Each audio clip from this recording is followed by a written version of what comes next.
Good morning, everyone.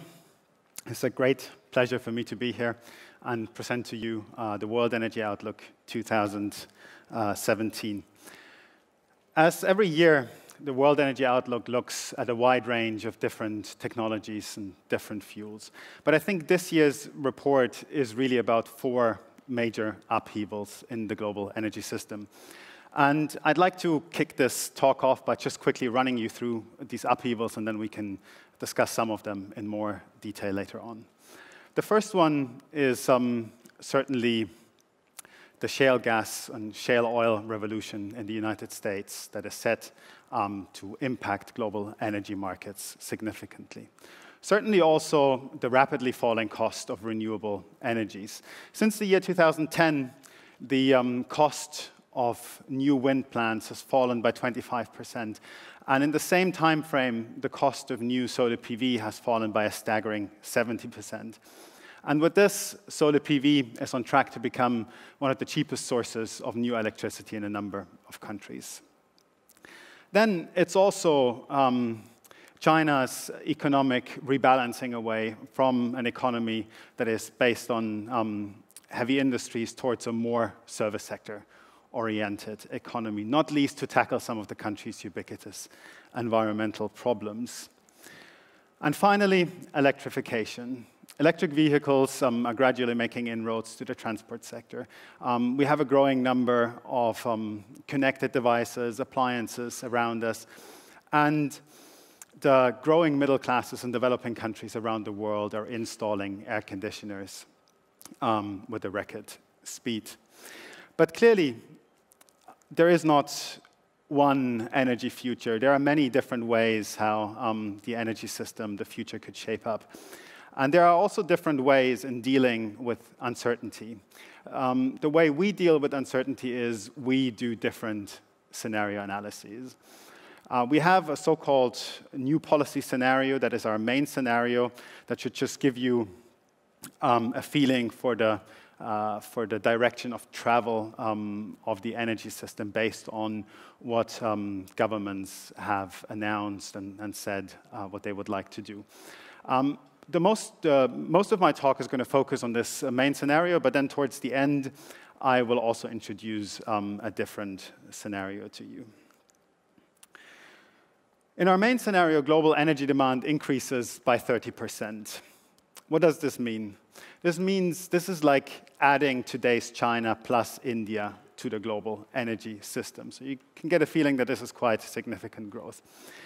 But what is important is that past trends are set to look quite different, or future trends are set to look quite different from past trends. And that's something you can see here on the slide where I plotted energy demand by different fuel for the last 25 years and the 25 years in our new policy scenario out to 2040. And you can see, for example, that coal demand hardly grows out to 2040. It's the fuel that has actually met most of the primary energy demand over the last 15 years. Oil continues to grow, albeit at an ever-declining pace. You can also see that gas is the only element of continuity here with the increase over the next 25 years roughly the same as what we've seen over the last 25 years. And clearly standing out, low-carbon technologies, very strong growth, especially from renewables. Now, one of the key reasons why past trends look so different from future trends is China and what is happening in China. The economic rebalancing that I mentioned earlier means that the country produces less steel, less cement, and so on, and that also means it uses less coal. In fact, coal demand has already peaked in China, and with this, China is also one of the key reasons why global coal demand flatlines. China is also set to pass on the baton to India in terms of becoming the global growth engine for oil demand. And those who observe gas markets may have been as astonished as I, seeing a 40% growth in LNG imports in China last year. And I think that is more than a harbinger for China also becoming a major driving force in global gas markets. And last but not least, no other country installs more windmills, more solar PV than China. And with this, China is also a key driving force behind the global clean energy transition. Let's now move on to some of the more detailed findings. Let's start with the power sector. What you can see here are annual average power generation capacity additions over the last couple of years. And very clearly, what we see here, we've seen very strong growth for renewables, especially solar PV and wind. If we now get the same perspective for the outlook period, again, average annual growth in capacity, you can see that coal capacity additions, once the 210 gigawatts that are still under construction around the world are finished, coal additions essentially grind to a halt. Then gas capacity grows very similarly to what we've seen recently. That has to do with gas being a relatively clean and flexible fuel. Nuclear also grows, although momentum is primarily concentrated on China, with China becoming the biggest producer of nuclear power by 2030. And then, clearly, renewables, very strong growth. It's a global movement. 150 countries around the world have support schemes in place for renewable technologies. And for instance, China is the global leader on PV, followed by India, United States, whereas Europe leads on wind. But with growing shares of renewables also come challenges. For instance, variable renewables like wind and solar, the share of these technologies increases from around 5% globally today to 20%. And in some places, it's even higher. For instance, in Europe, variable renewable share of almost 35% by 2040. And that means electricity market design needs to change, needs to improve. Flexibility of the power sector needs to improve to make sure that the integration of variable renewables is successful. Now let's move on, a couple of words on the transport sector. Currently, there are around 2 million electric vehicles on the roads around the world. Sounds like a lot, is actually tiny compared to a fleet of 1 billion cars around the world. Nevertheless, there is very strong momentum for EVs, electric vehicles. For instance, countries like UK or France have announced to ban conventional cars by 2040, the Netherlands even by 2030. A number of cities around the world have started initiatives, Dubai, Los Angeles, London, for example. But from a perspective of market size, what matters much more is what's happening in China and India. And here, China has a target of having electric vehicle sales of around 20% by 2025. And India is even pondering to go all electric by 2030. Now, what does this mean for our projections? First of all, this means strong growth. The electric vehicle fleet increases to 50 million by 2025 in our main scenario, and reaches almost 300 million in 2040. And now that is quite a significant number compared to a car fleet of around 2 billion by that year. And what does it mean for oil demand? Well, from what we see today, we think that it is too early to write the obituary for oil demand. Nevertheless, a peak for oil used in passenger cars is clearly in sight.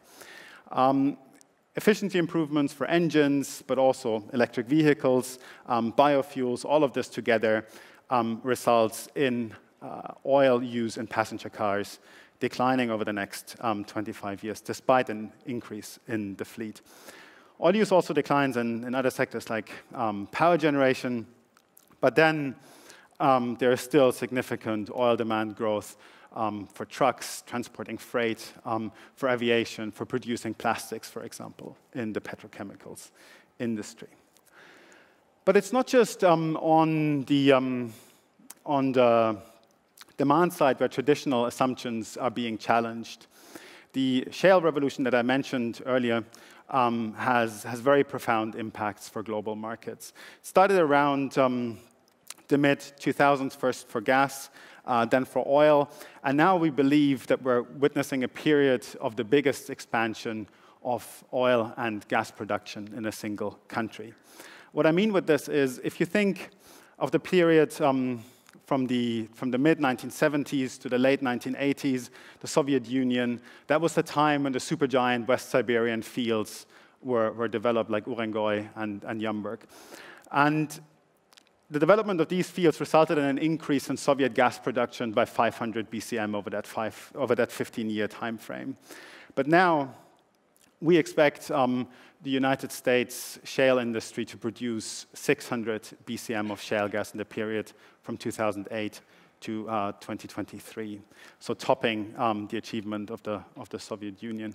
And in fact, a similar observation can be made for oil, where the oil production growth in the United States matches that achieved by Saudi Arabia in the 1960s and 70s.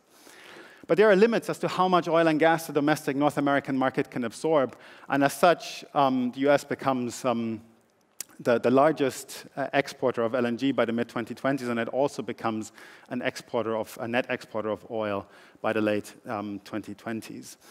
But it's not just about the growing volumes of gas and oil that the US exports. It's also that US exporters accelerate some important changes that are happening in the global gas markets. And I would now like to quickly run you through these. The first one is the growing importance of trade and the growing importance of LNG in particular. Today, most of the gas trade happens via pipelines. These are the big flows from Russia to Europe, from Central Asia to China, for example. But the vast majority of the growth in trade comes from LNG. And LNG is an inherently much more flexible source than pipeline gas, because LNG is free to seek out buyers wherever they are. And this makes global gas trade much more globalized and much more interconnected. Now, where does all of this additional LNG come from? It comes in the next couple of years from Australia and the United States, certainly. Russia is also diversifying into LNG. Qatar has lifted its self-imposed production moratorium. There's investment activity going on in East Africa and also Canada.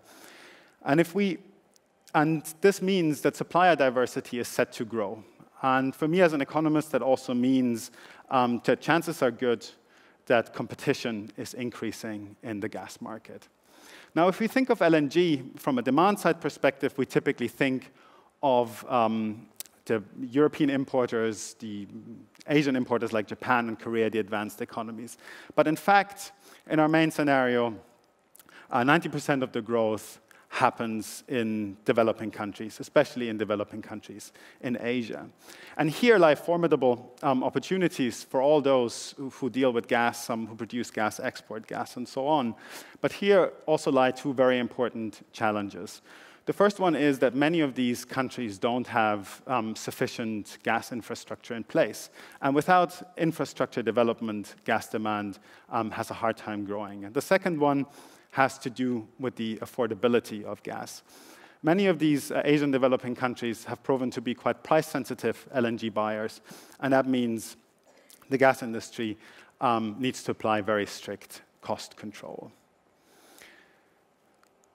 All of what I've shown you so far reflects the thinking in our new policy scenario, our main scenario, but this scenario falls short on achieving some important internationally agreed energy targets. And therefore, in the World Energy Outlook 2017, we presented for the first time a so-called sustainable development scenario that outlines how to achieve three interconnected, internationally agreed energy targets at the same time. The first one is addressing climate change. You can see here that in the new policy scenario, CO2 emissions growth, global CO2 emissions growth is slowing down. Nevertheless, the emissions in 2040 are still higher than those today. In contrast, the sustainable development scenario outlines a trajectory in which CO2 emissions peak soon and then enter a decline phase that is consistent with the long-term targets of the Paris Agreement. I'd also like to remind you that there are currently 1.1 billion people around the world that don't have access to electricity, and 2.7 billion people that use solid biomass for cooking and for heating. That's certainly something that improves in our new policy scenario, but we're far from achieving universal access to modern energy by 2030, which is another goal or target of the Sustainable Development Scenario. And finally, local air pollution is a problem around the world, and another one that is being tackled in our Sustainable Development Scenario. Now, what would such a world look like? It would first of all be a world in which we try to use less energy. It's a much more efficient world. It's also a world that relies much more on renewables. Here I have I've plotted you 3,250 gigawatts of solar capacity by 2040 in the Sustainable Development Scenario. Just to give you a comparison, the number in the new policy scenario is 2,000 gigawatts. It would also be a much more electrified world. This touches upon all the different energy sectors, but just because we talked about electric vehicles, here the number you've seen, 300 million in the NPS, would need to be 3 times as high in the Sustainable Development Scenario. And it would also be a world that uses much less coal and much less oil. Yet, it uses more gas. Gas is the only fossil fuel that actually sees growth in this scenario. And this highlights that gas can contribute to achieving all of the 3 goals of the Sustainable Development Scenario. But if gas is to play a role in such a scenario for environmental reasons, it's also very important that the environmental standards along gas's own supply chain are the highest possible. And what I mean is, those who deal with gas need to make sure that methane emissions from oil and gas production are minimized. And finally, it will also be a more capital-intensive world with capital and investment flows primarily geared towards electrification and clean energy technologies. And with this, I've run you through the World Energy Outlook in a nutshell, and I'd like to thank you for your attention.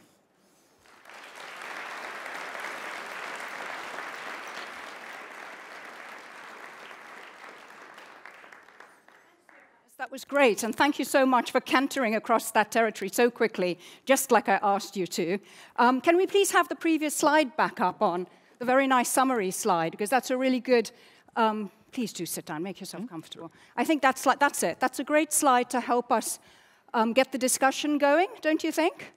Because these are his kind of big headlines. Thank you. And let's probe Johannes a bit more on how he came up with those numbers, how robust they are. Do we feel that they're too optimistic? I mean, I'm not so sure about the electric vehicles. Who would like to start the discussion? Please, Stephen Gabriel. Hi, Steve Gabriel, NTNU and University of Maryland. Very nice talk, first of all. And I wanted to talk about the uncertainty aspects, because you mentioned early on that you use scenarios. And one thing about the energy system and systems in general, when there's uncertainty, is there's hedging. And so you make these decisions ahead of time, trying to predict what the future would be, and you don't know it, and so you have to, maybe have overcapacity to take that into account. How does the hedging get modeled in your system, and given this uncertainty level? If you wouldn't mind talking about that, because that's probably an important point, I think. Okay, hedging. Thanks, Stephen, for this great question, and I think that's a very important point to highlight. There are various different approaches on how to deal with uncertainty in modeling, but what we do and what we're also essentially forced to do by the size of the problem is the entire world, all the different energy sectors, and so on. Plus, it needs to be digestible. What we've picked to do is an equilibrium modeling approach, essentially. So that means that the system you see in the Sustainable Development Scenario is one that is in equilibrium. That is also one where things like stranded assets or bad investment decisions are being minimized. But this, in return, I think implies that those who make policies need to make clear policies and need to make transparent policies and need to give those who make investment a good feeling of the direction of travel and what the policymakers intend to do to exactly minimize these risks. But they don't do that, do they, in the real world? So are you saying that, therefore, there's a kind of element of optimism, therefore, built in? Because you're assuming that you have transparent, robust, reliable policymakers who, when they say they will have a policy for a certain amount of time, don't then change their minds. I mean, look, it's not for me to judge policymaking in the sense of it's good or bad policymaking. I mean, what we're doing is we're holding the mirror and we're saying there are ways to minimize stranded assets or bad investment decisions, but it is for the policymakers to be aware of this and to make transparent policies. Okay, and we will take them at their word, because that's the best that we can do. Let's have another question. Okay, Sergey. You need to hold the mic get quite close to the mic. Well, Sergey Palsa from MIT. Yes, Sergey Palsa from MIT. Well, thank you for this very informative presentation. As usual, IEA is doing a great job for all energy experts around the world, so I applaud you with this great work. I want to explore a little bit about the carbon capture and storage technology. So we are in Norway, and Norway is advancing this technology and one of the leaders. So can you expand a little bit more? What do you see about the role of this technology in all of these scenarios? So do you see that expanding? And you presented us the numbers to 2040. Can you give us a little bit of hint, well, what is the story after 2040? Another very important, very good question. And I think really the response to this depends on which scenario you're in. For example, in our new policy scenario that really outlines what is currently on the agendas of policymakers, you don't see much progress on CCS just because you don't see much progress happening at this stage. On the other hand, in our sustainable development scenario, we need all options to reduce CO2, and there certainly CCS plays an important role. It plays an important role for a number of reasons. For instance, it also protects the assets of the resource holders, but also of those who generate electricity or have factories. So it is certainly a very important technology. So can I just stop you there? Sorry, Johannes. Are you saying that you have different scenarios, and you have your sustainable scenario, and then you have your kind of most likely scenario from where we are at the moment? No, it's not. CCS doesn't figure so strongly in that one? It's certainly not at all a most likely scenario, because that would venture into the domain of forecasting, and that's certainly something we're not doing. But the new policy scenario tracks essentially the progress on CCS and extrapolates from this. Okay. And I think just, and that's a more pessimistic line there. I think it's a reflection of what we see happening over the last couple of years. Okay, thank you very much. You're not going to say more than that, I think. Sonia, but can you please, I can't say your name, so can you tell us who you are properly from Statoil? I'm Sonia Kiriko Indrebø from Statoil. So my question, I'm sure you've heard several times, but it's to do with PV. And the IEA have constantly underestimated the growth of solar PV.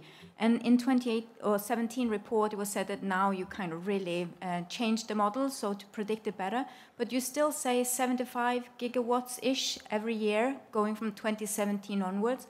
But 2017 almost touched 100. So what is it that the world is really missing out here? Why do you think the solar growth will actually go back and be less? I think this is very easily answered. What I showed on my slide was net additions.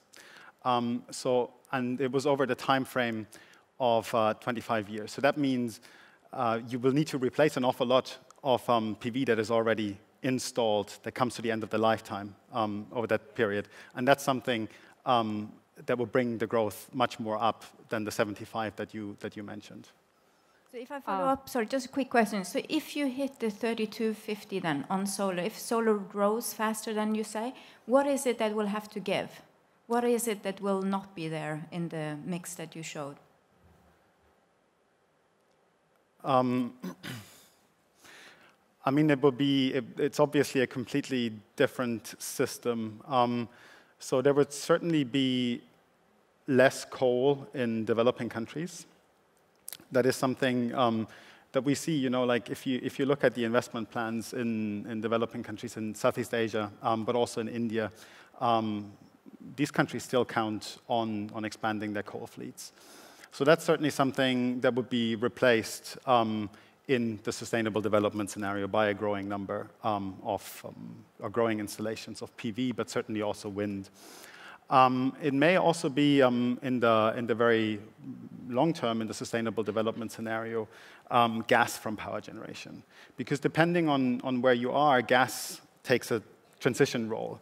So it's used in the sustainable development scenario to push out coal in the time frame to 2030. But then in the longer time frame between 2030 and 2040, it becomes a high carbon fuel itself in power generation. And that's certainly something where PV and other renewable technologies can also take the edge off. Okay, thank you very much. We've got time, I think, for one more question from our expert group before I throw. I'm going to ask Christian von Hirschhausen to give us that. And then I'm going to throw it to you guys in the audience for less technical, more common sense questions, okay? So polish up your questions. Christian. Christian Hirschhausen from TU Berlin DW. Thank you very much. Very nice and exciting presentation. Let me come back to the issue of coal that you mentioned and that kind of disappears quietly, whereas you just mentioned, and we know that Asia is still investing into coal. South Africa just had 10 gigawatts of new coal plants. Turkey. Even in Poland, there's still talk about new power plants with coal. What are the instruments, what are the assumptions that you underlie the model with? What drives this coal? It's not a coal exit, but it's rather a quiet disappearance of coal. And how does it compare to real policies put in place by the respective countries at this point?